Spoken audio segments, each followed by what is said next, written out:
Meus queridos, eu quero convidá-los para uma leitura na Palavra de Deus. Eu não quero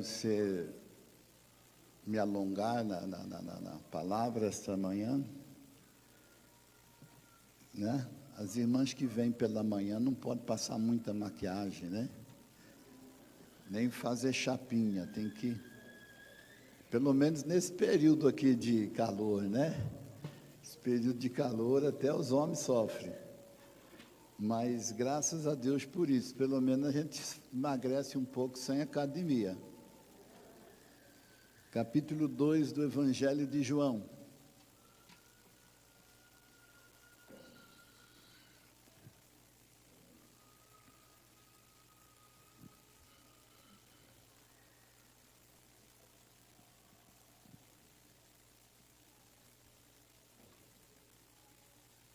Podemos ler? Tem aí, colocar na tela aqui. Vamos lá então. 3 dias depois, houve um casamento em Caná da Galileia, achando-se ali a mãe de Jesus. Jesus também foi convidado com os seus discípulos para o casamento. Tendo acabado o vinho, a mãe de Jesus lhe disse: eles não têm mais vinho. Mas Jesus lhe disse: mulher, que tenho eu contigo? Ainda não é chegada a minha hora. Então, ela falou ao seu servente: fazei tudo o que ele vos disser. Estava ali 6 talhas de pedra que os judeus usavam para purificações, e cada uma levava 2 ou 3 metretas. Jesus lhes disse: enchei de água as talhas, e eles encheram totalmente. Então lhes determinou: tirai agora e levai ao mestre, e eles fizeram. Tendo o mestre Sala provado a água, transformada em vinho, não sabendo de onde viera, bem que o sabiam os serventes que haviam tirado a água, chamou o noivo. Ele disse: todos costumam pôr primeiro o bom vinho, e, quando já beberam fartamente, servem o inferior. Tu, porém, guardaste o bom vinho até agora.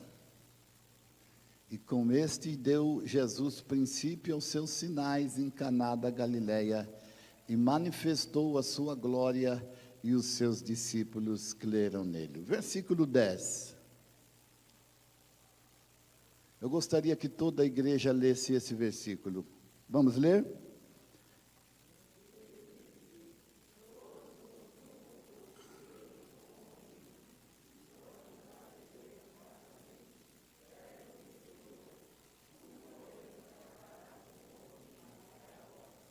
Amém. Tu, porém, guardaste o bom vinho até agora. Diga para o seu irmão que está ao seu lado assim: guarda o bom vinho.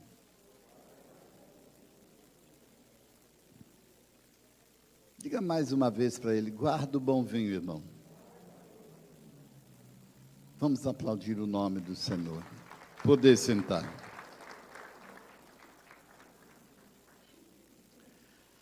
Nós queremos nessa manhã trazer uma palavra de Deus dentro do contexto deste texto sobre o milagre em Caná, ou nas bodas em Caná da Galileia, o milagre da transformação da água em vinho feito por Jesus. Queremos trazer uma palavra dentro de uma perspectiva que consideramos sumamente importante para todos nós aqui nesta manhã. Não é uma perspectiva que aborda o caráter histórico ou mesmo aspectos teológicos deste texto ou desta mensagem, mas é uma perspectiva que aborda e privilegia o ato prático do milagre e a representação figurada deste milagre para nós, para a igreja, para mim, para você, para todos nós aqui presentes, para a aplicação do sentido deste milagre na nossa vida. O que pode representar esse milagre para nós? O que pode significar e o que dele podemos extrair para a vivência nossa em todos os sentidos, na prática de todas as coisas na nossa vida. O que este milagre pode trazer? O que ele nos diz? O que ele pode representar para nós? Estamos vivendo numa época muito difícil em termos existenciais. Difícil porque limites, parâmetros, leis não estão convenientemente servindo para estabelecer regras de condutas para os seres humanos do tempo presente. Estávamos ouvindo um certo catedrático esta semana falar, e ele dizia que o nosso tempo está caracterizado por uma cultura de subjetividade. Nós vivemos no momento a cultura da subjetividade, que é a cultura em que o entorno, as coisas do outro, ou mesmo o outro, não tem o seu devido valor, porque todo valor está concentrado em nós. Todo valor se concentra no eu, todo valor se concentra em mim. Isso é em decorrência do que penso, do que quero, do que desejo, do que imagino e assim por diante, caracterizando assim uma cultura de subjetividade, onde o que importa é o que eu quero, o que não importa é o outro. Não estamos preocupados com você. Uma das coisas que a gente ri muito, né, é uma risada talvez até irresponsável, mas a gente, na nossa viagem passada, a gente lembrava de um detalhe lá do TikTok, lá que tem uma vozinha lá que fala assim: se você tem um problema, o problema é seu, você que se lasque. Então, da forma como ele fala, é muito engraçado, mas representa a realidade do pensamento atual. Você tem problema? Problema é seu. E assim, isto é a subjetividade que estabelece a cultura do nosso tempo. A despreocupação com as necessidades do outro. A despreocupação com a necessidade do outro. Mas o cristianismo, ou a igreja cristã, o cristão, na sua sensibilidade, na sua crença, na sua fé, ela não pode acampar essa cultura. Nós não podemos admitir essa cultura da subjetividade. A cultura da igreja é a cultura da objetividade, é a cultura do altruísmo, onde o que importa é o outro muito mais que nós mesmos.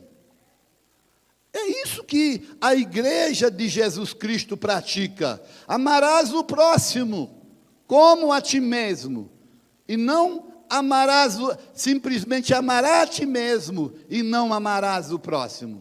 Não, é amarás o próximo, valorizarás o outro, ajudarás o outro. Essa é a prática objetiva da igreja. Está sempre em sua consciência a necessidade do estender a mão nas necessidades do próximo. Posso ouvir um amém? É isso que rege o texto que nós acabamos de ler. É esse espírito altruísta, é esse espírito de bondade, é esse espírito de amor, em que o outro importa, em que a necessidade do outro importa, e o que depender de mim, eu vou fazer o possível para ajudá-los. Amém? Existe alguém do seu lado, existe alguém na sua vida, existe alguma coisa que em determinado momento pode precisar de você. Diga para o seu irmão, existe alguém que em algum momento pode precisar de você. Diga para ele, esteja pronto para ajudá-lo. Aleluia, aleluia. Que mensagem é esse espírito? Que mensagem é esta ação? Que mensagem é essa cultura da solidariedade, da ajuda, da importância do outro? A gente tem visto isso nos acontecimentos trágicos que têm acontecido no nosso país em decorrência das enchentes, desses desastres da natureza. Temos visto isso em todas essas questões da pandemia no mundo todo e também no nosso país, nas famílias. Essa possibilidade de ser solidário, essa possibilidade de ajudar o outro. E graças a Deus, a igreja em muito não tem se furtado. Quanto podem glorificar o nome do Senhor? Mais uma vez eu digo, é esse comportamento altruísta, solidário, que rege o texto da festa das bodas de Caná da Galileia. A primeira frase, a frase trágica do texto é: acabou o vinho. Acabou o vinho.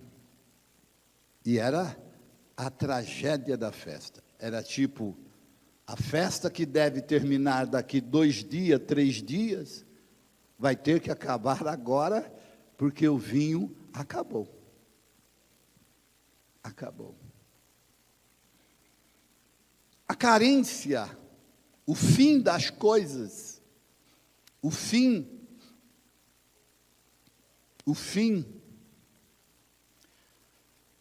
Mas é importante entender isso, que todas as coisas necessárias, todas as coisas vitais, necessárias e vitais, elas existem, vou usar um termozinho aqui, subsidiada por acessórios, ou por coisas que acessoram aquilo que é necessário, aquilo que é vital, aquilo que é importante. Ou seja, a vida é vital, a vida é necessária. Todo ser vivo, toda existência desse ser vivo tem a vida como necessária, como vital. Mas essa vida necessária, essa vida vital, ela depende daquilo que a sustenta na condição da sua vida. Depende do ar, depende do alimento, depende do trabalho, depende das condições também necessárias que a cercam e a alimentam acessoriamente. Em todo o caráter da vida é assim. para estarmos aqui nesta manhã, quantas coisas acessórias estão fazendo parte deste momento para estarmos aqui neste momento. Que tivemos que fazer e precisamos fazer. E sem ela não poderíamos estar aqui. Não poderíamos estar aqui, por exemplo, sem roupa. Porque essa roupa nos condiciona a estar em sociedade, que está estabelecida desta forma. Então imagine você abrir o seu guarda-roupa hoje pela manhã e ter lá, acabou a roupa. Não tem roupa. Não é? E aí o que aconteceria? Você iria dizer, eu não posso ir à igreja, eu não tenho roupa para ir à igreja hoje. Só tenho bermuda, só tenho uma camiseta que regata. E o culto não se propõe a essa ordem de bermuda, de regata e tal. Então, é necessário entendermos que aquelas coisas acessórias, necessárias e importantes, ela compõe aquilo que é fundamental para a vida. E se tratando aqui do texto, o vinho era um elemento, um acessório fundamental para a festa, para a alegria daquele matrimônio ou daquela celebração. Acabar o vinho era acabar a festa, era acabar o matrimônio, a celebração do matrimônio, melhor dizendo. Quantos podem dizer amém porque entenderam? Oh, aleluia, glória a Deus. Meus queridos, o que estamos querendo dizer com isso? Como introdução, é que nós precisamos estar atentos aos detalhes que compõem aquilo que é essencial na nossa vida. Porque aquilo que é o detalhe que compõe o essencial é que soma e faz com que nós estejamos bem, estejamos felizes. Esses detalhes são importantes. Uma outra coisa é que com essa mensagem, primeiro, é mostrar a importância do altruísmo contra esse subjetivismo. Ninguém vive sozinho, ninguém vive isolado. Vivemos em grupo e em sociedade. Família, comunidade e assim por diante. Mas, além dessa destruição desse subjetivismo, desse egoísmo, melhor até dizendo, onde o eu é mais importante que o outro, nós precisamos ter a consciência de que nós devemos agir em toda e qualquer circunstância em que envolve o eu e o outro. Preste atenção. Em toda e qualquer circunstância em que envolve o eu e o outro, o cristão deve ter consciência de que ele é esse agente de transformação, ele é esse agente de harmonia, ele é esse agente de felicidade. Ele precisa ser isso. Ele não pode ser outra coisa. Ele não pode, onde existir ele e o outro, ser um agente de desarmonia, ser um agente do caos, ser um agente da tristeza, do problema, da guerra, da luta. Somos agentes, somos meios, somos instrumentos, somos canais de bênção. Essa é a nossa consciência. Essa deve ser a minha, a sua, a nossa consciência. A Bíblia diz no capítulo, no Novo Testamento, na palavra apostólica, se depender de vós, e quando se trata do cristão, sempre depende dele. Se depender de vós, tende paz com todos. Veja tal o grau da nossa responsabilidade. O grau da nossa responsabilidade. E essa responsabilidade só é ativa quando não existe o egoísmo, o subjetivismo. Onde existe o altruísmo, o amor, a importância do outro, a alteridade.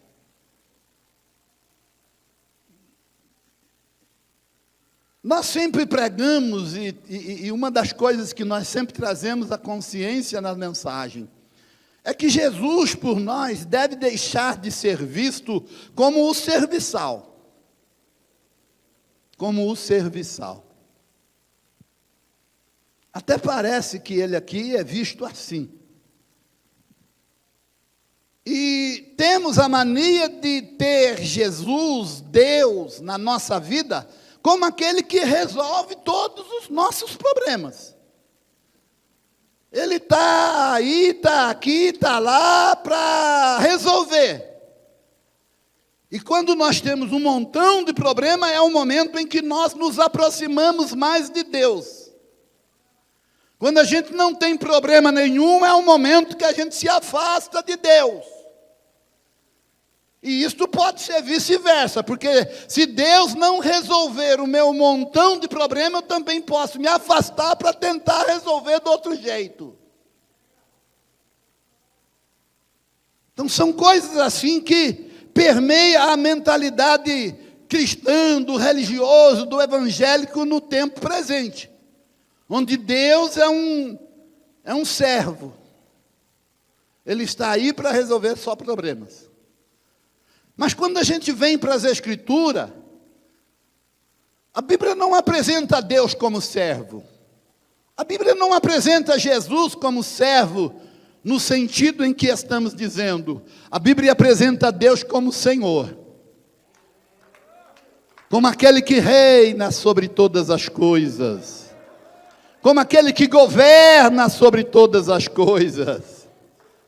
E todo relacionamento religioso, piedoso, se dá entre o crente e o senhorio de Deus, a soberania divina.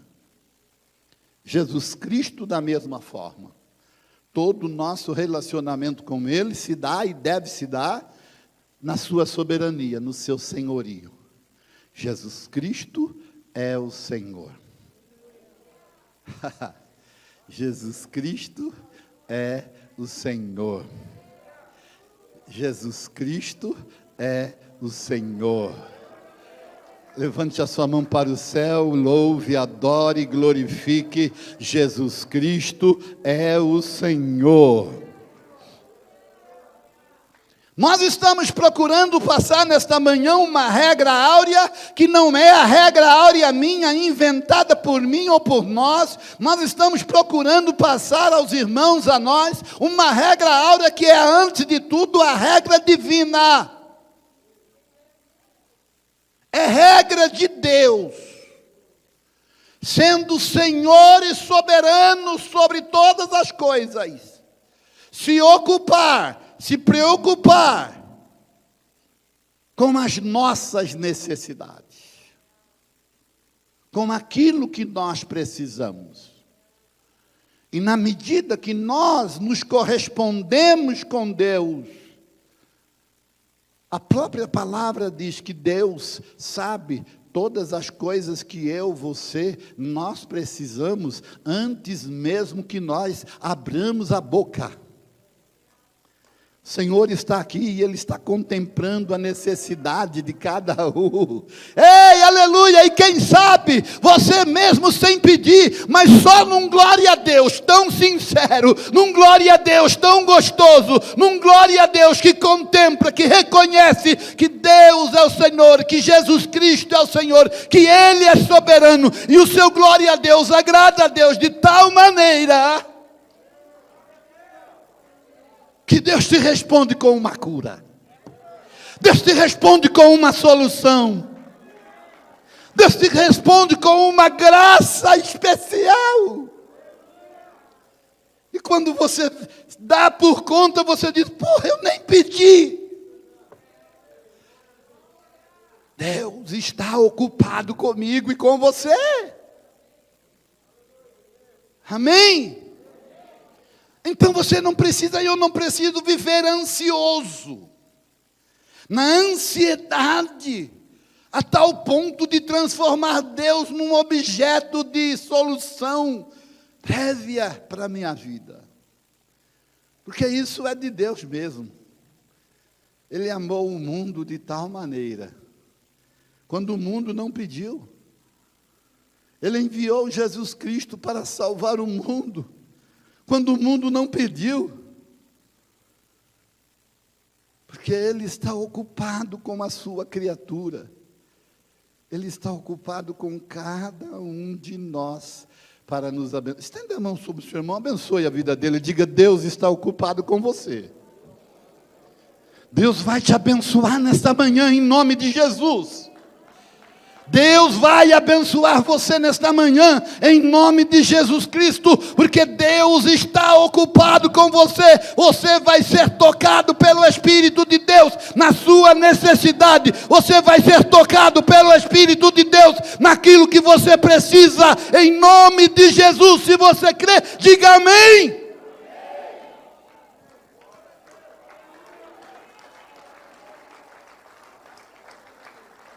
Aleluia, aleluia, aleluia.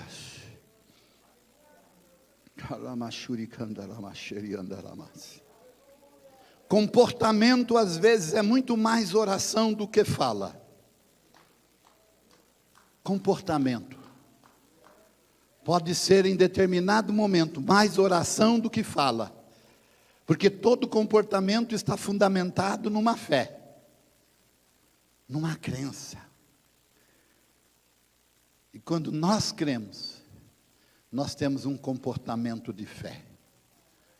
Deus cuida de nós. Deus está no controle. A minha bênção está em Cristo Jesus. Amém? Então, a palavra visa mostrar para nós, neste texto, não meramente em caráter histórico ou mesmo teológico da questão, mas numa teologia de representação figurativa, a lição de Jesus Cristo para nós. Jesus Cristo está ali como um canal de Deus para aquelas pessoas. Jesus Cristo está naquela festa como um canal de Deus. Ou seja, todo o bem de Deus, toda a graça de Deus, toda a bondade de Deus, todo o poder de Deus, toda a misericórdia, tudo aquilo que Deus pode fazer, eu represento esse poder de fazer. Então, quando Maria se aproxima de Jesus e diz: acabou o vinho. Me entenda. Jesus não disse: vamos orar. Vamos invocar Deus para Deus descer e fazer o que tem que fazer.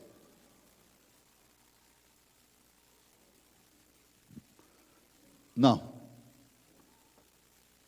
Ele está ali para fazer. Ele está ali para fazer. É difícil o crente entender que nós estamos no mundo para fazer o que Jesus deveria fazer. É difícil a gente entender que o nosso comportamento agora não é mais aquele de viver orando, pedindo para Jesus descer e fazer. Até porque Jesus não vai descer mesmo, a não ser na volta de Cristo. Os irmãos, está entendendo? Lá na parábola do Lázaro, o rico disse para Deus assim: olha, deixa eu descer. Ele falou: não vai descer não. Tu acordou no inferno, vai permanecer no inferno. É perigoso o crente morrer e acordar no inferno, né, irmão? O rico dormiu, coitado, e quando acordou no inferno. Aí ele falou: Senhor, deixa eu descer depressa. Miguel, né? Miguelito, né, Miguel? Cadê o Miguel?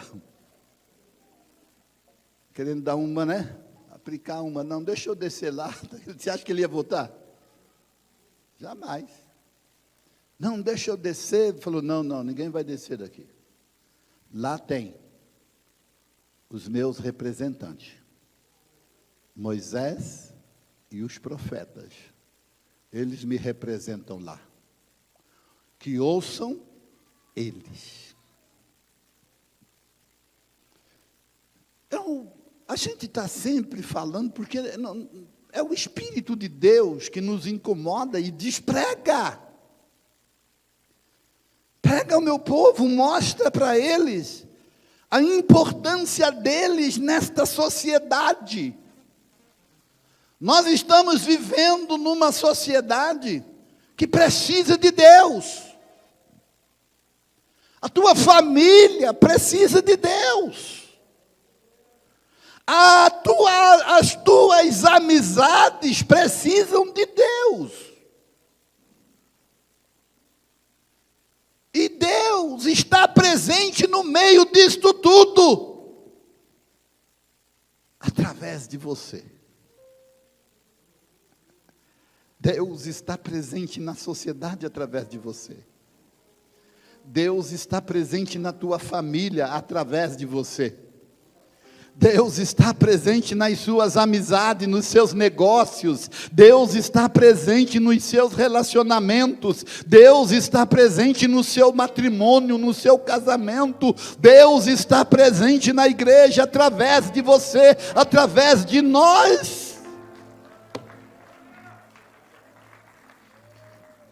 Lá no céu, neste momento, o Pai está dizendo para aqueles que estão querendo descer e assumir esse lugar, para anjos que estão dizendo: permita que eu faça esse trabalho. Deus está dizendo: não, lá tem uma igreja, várias igrejas, que elas que preguem, elas que curem, elas que salvem, elas que levem a mensagem, elas que transformem a tristeza em alegria, elas que transformem a doença em saúde, em meu nome.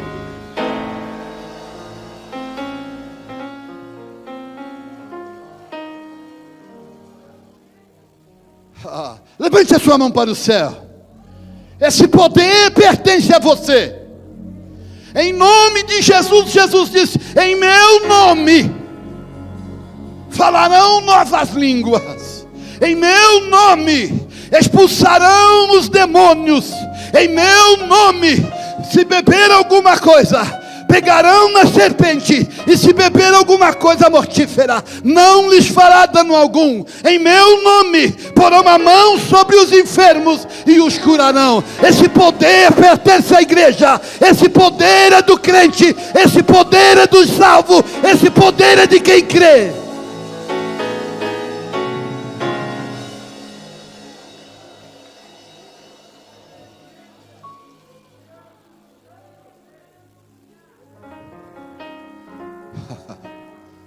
Aleluia.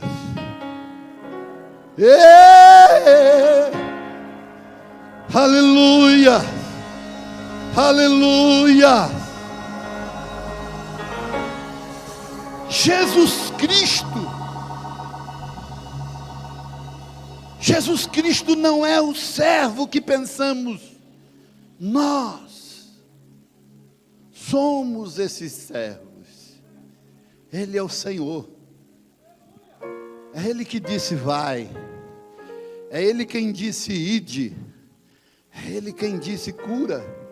É Ele quem disse: prega. É Ele quem disse isso, e nós devemos ficar na palavra de Maria: obedecei, fazei tudo que Ele vos mandar fazer. É fácil ser crente e ficar mandando em Deus. É fácil ser crente e ficar mandando em Jesus. É difícil, talvez, obedecê-lo. Talvez, então, você queira, queiramos, ficar numa posição de Senhor, quando Ele é o Senhor, e nós somos os servos. Os servos que fazemos o trabalho, segundo a sua determinação. Quantos podem dizer amém? Levante as suas mãos para o céu e glorifique ao Senhor. Enche o teu coração nessa manhã. Enche o teu coração com o Espírito de Deus. Enche o teu coração com a palavra do Senhor. Enche o teu coração. Saia daqui transbordando. Saia daqui cheio. Oh, aleluia!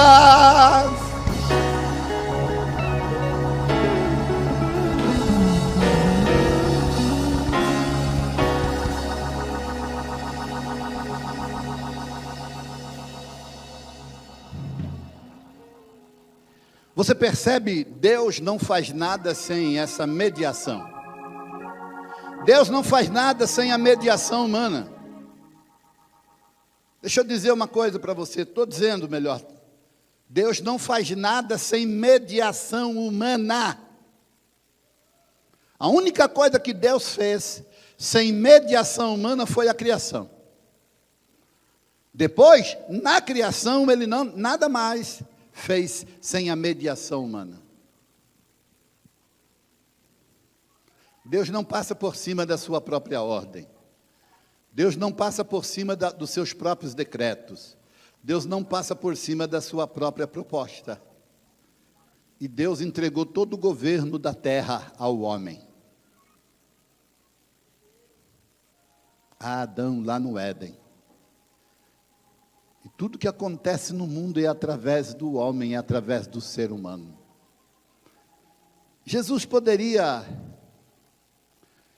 simplesmente fazer o milagre. Haja vinho.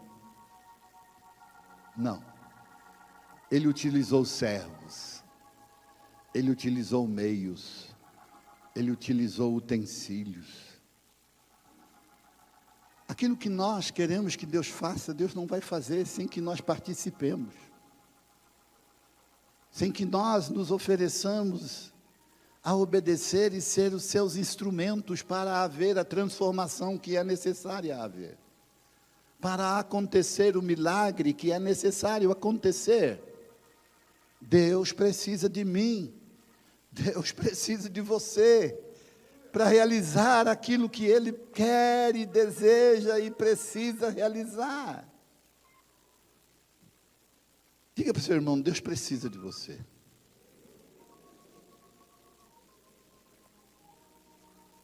Não existe essa ideia, Deus é Deus e não precisa de nada. Deus não precisa de nada para ser Deus.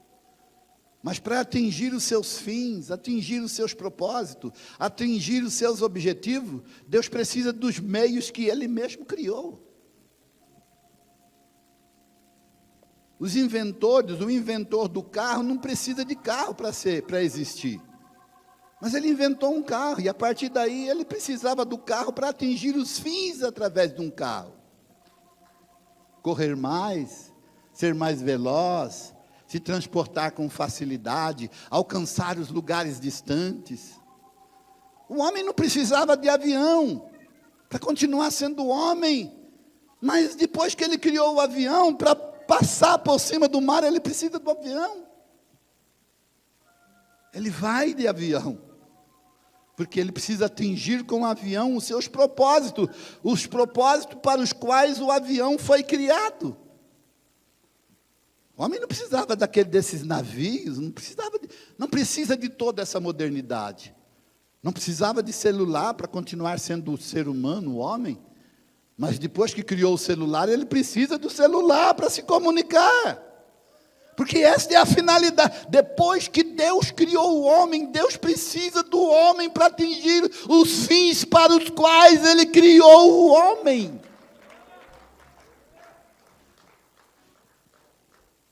Ele precisa da igreja. Aleluias. Aleluias. Você entende? Você entende? Eu quero que você glorifique o nome do Senhor. A segunda parte eu vou pregar à noite. O Tom vai ter que voltar à noite. Se vocês querem ouvir, vai ter que vir à noite, que eu vou pregar à noite, segunda parte. Eu estou com dó das irmãs aqui. Eu também estou igual a você aqui. Mandar fazer uns leques aí, Cogic 3 aí, viu? Uns leques aí, porque vai render isso aí, ó.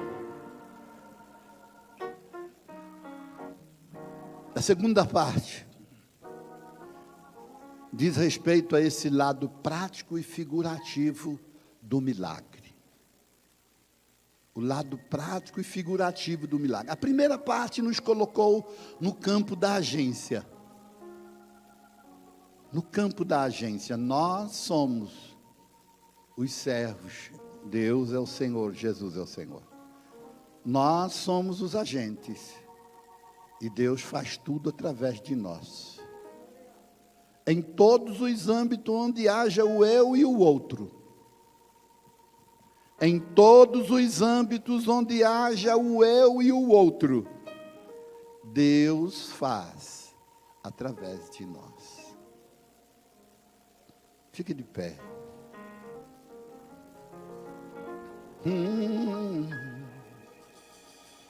Oh, aleluia. Eu quero ser um vaso nas mãos de Deus. Eu quero ser esse agente da bênção. Eu quero fazer o milagre necessário.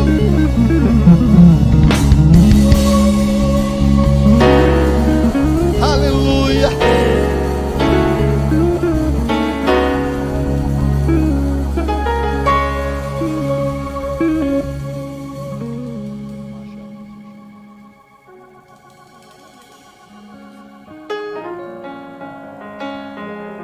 Eu quero chamar o Vando. Vem cá, Vando. Vamos cantar aqui junto com o ministério.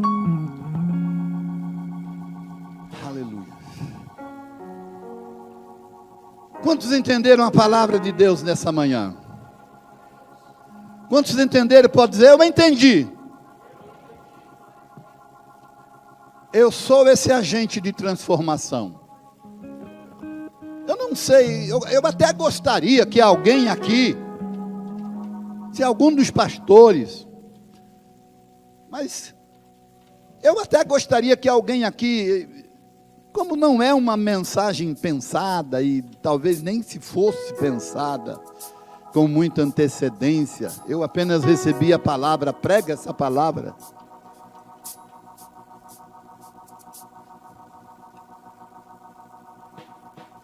Eu gostaria que alguém, eu sei que todos conhecem, mas não sabem decorar a oração de São Francisco.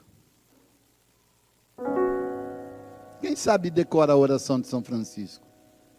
Se souber, vai falar aqui.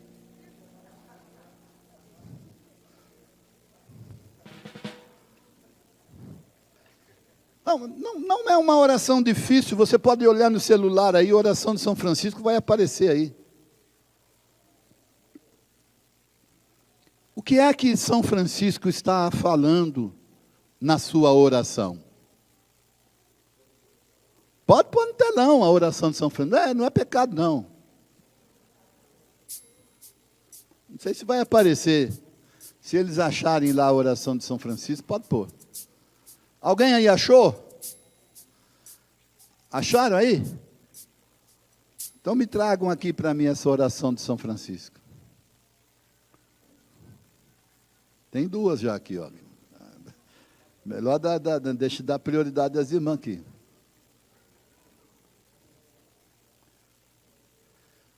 Olha a oração de São... É disso que... É a primeira parte trata disso. Olha a oração de São Francisco. Meu Pai do céu.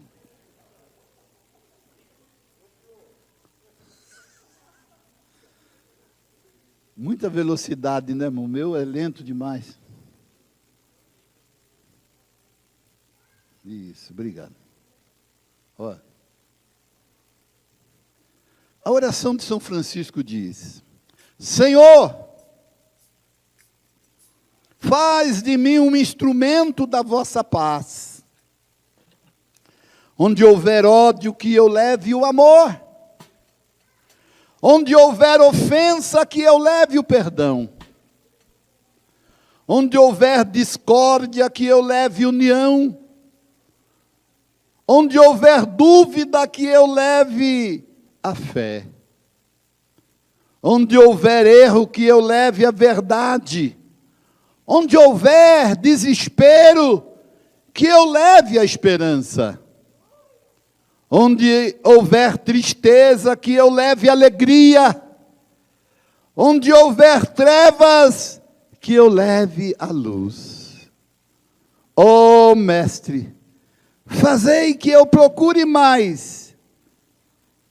Ó Mestre, fazei que eu procure mais consolar que ser consolado, compreender que ser compreendido, amar que ser amado. Pois é dando que se recebe, perdoando que se é perdoado, e é morrendo que se vive para a vida eterna. Digamos todos amém. Aplauda o nome do Senhor.